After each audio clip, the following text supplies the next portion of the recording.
It's Monday, February 21st, 2011. In this week's BeakerBeat, a multi-billion-dollar buyout plays out like the Daytona 500, with plenty of twists and turns, stops and starts, but the checkered flag has finally come down. Plus, some politicians think the FDA should treat device approvals like a race and get them done as fast as possible. But is that safe? And beer, tools, and Walmart all sound like NASCAR sponsors, but you may be surprised at the life sciences companies burning rubber on the track. All that and more in this week's edition of BeakerBeat. Hello everyone, welcome to this week's edition of BeakerBeat. I'm Mike Justice, thanks for tuning in. We're here at a local car show, checking out all the new models, looking for a new Beaker company car. Jeff doesn't know about it yet, but we're going to find one for him. And we thought we'd keep it reasonable. We're going to start with Lexus. All right, Jeremy, how about this? A convertible. I can just imagine now driving through and the wind blowing through my hair. Stop laughing.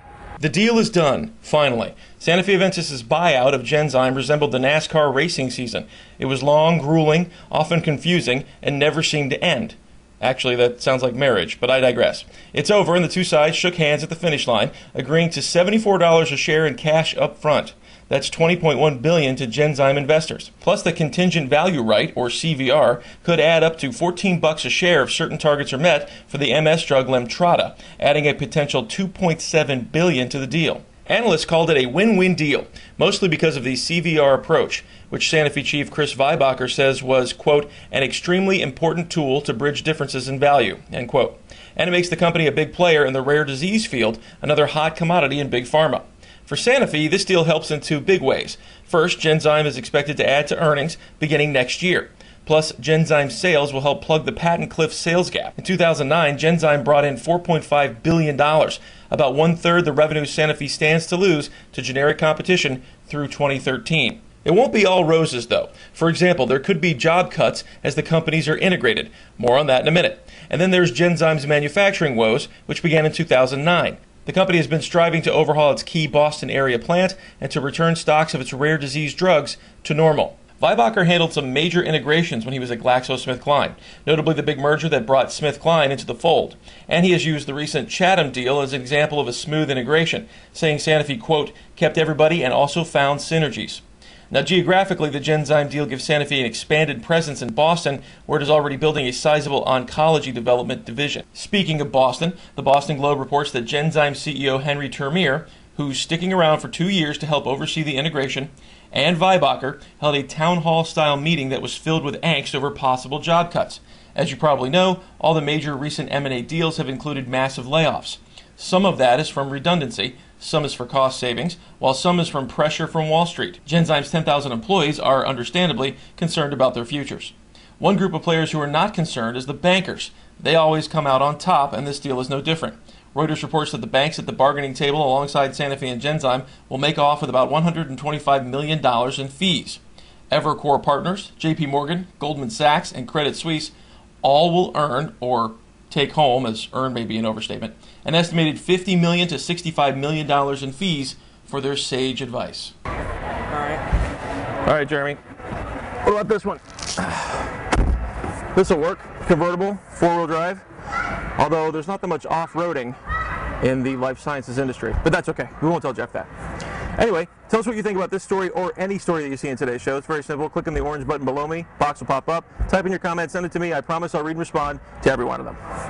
And now we just got to figure out where they hide the keys. And when you're done watching BeakerBeat, check out Beaker's blog, where we examine the Santa Fe Genzyme deal even further, including a comparison to the Roche-Genentech merger.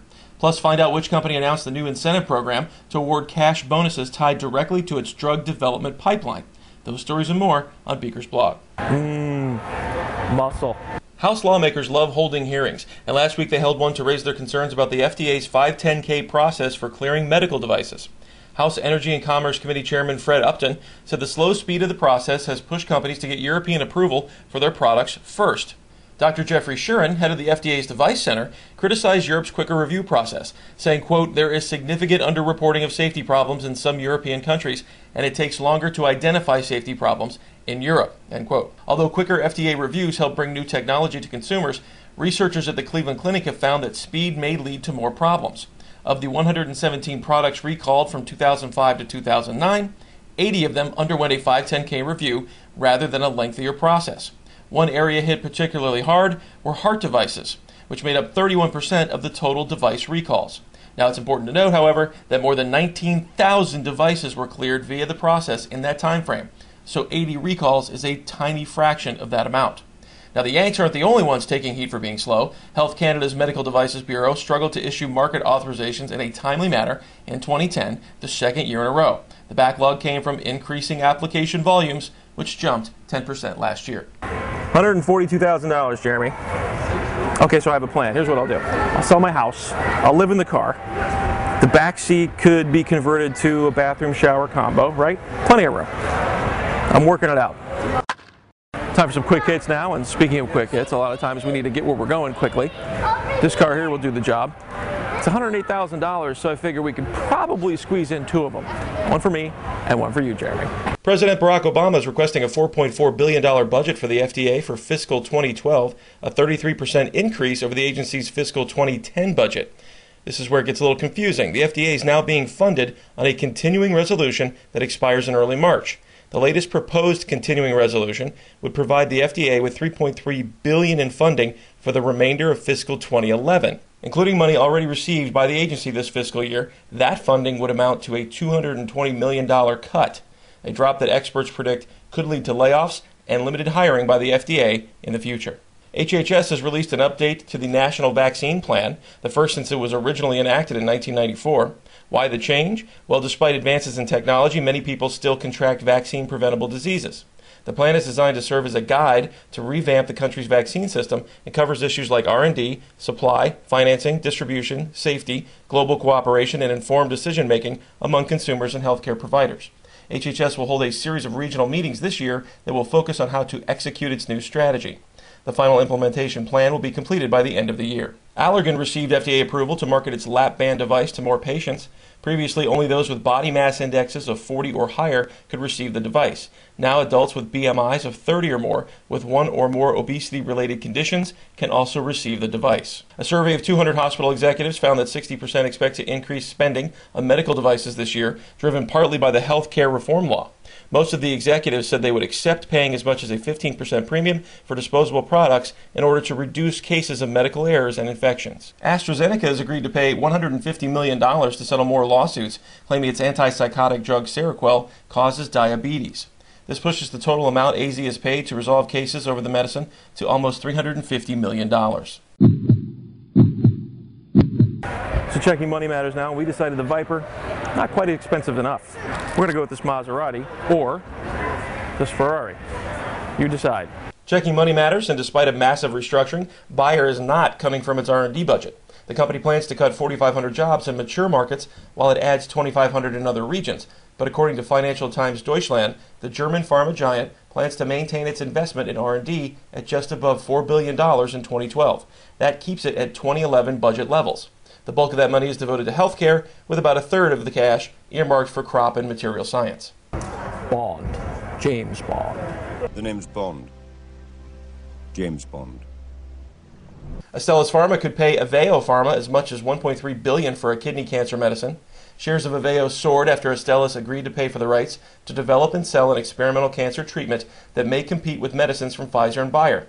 The late-stage VEGF inhibitor tivozanib is now in a Phase 3 head-to-head study comparing the drug to Nexavar.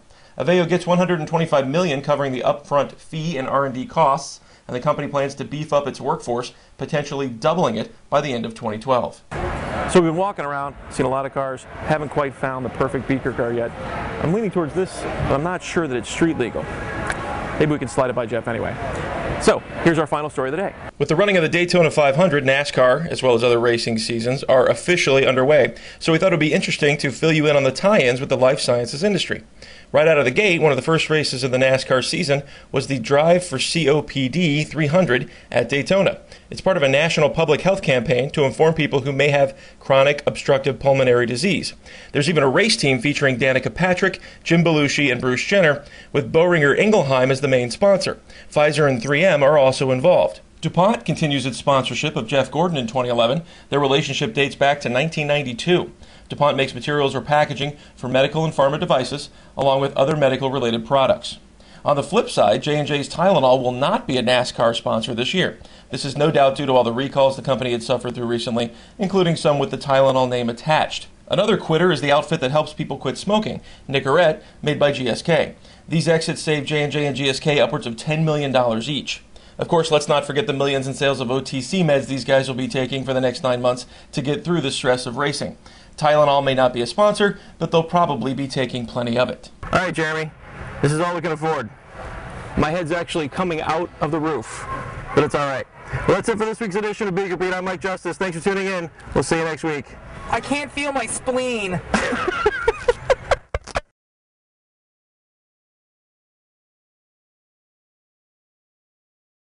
Sit, Beaker. Sit. Good dog. My Maserati does 185. I lost my license. Now I don't drive. You're not singing, jerk. You're old.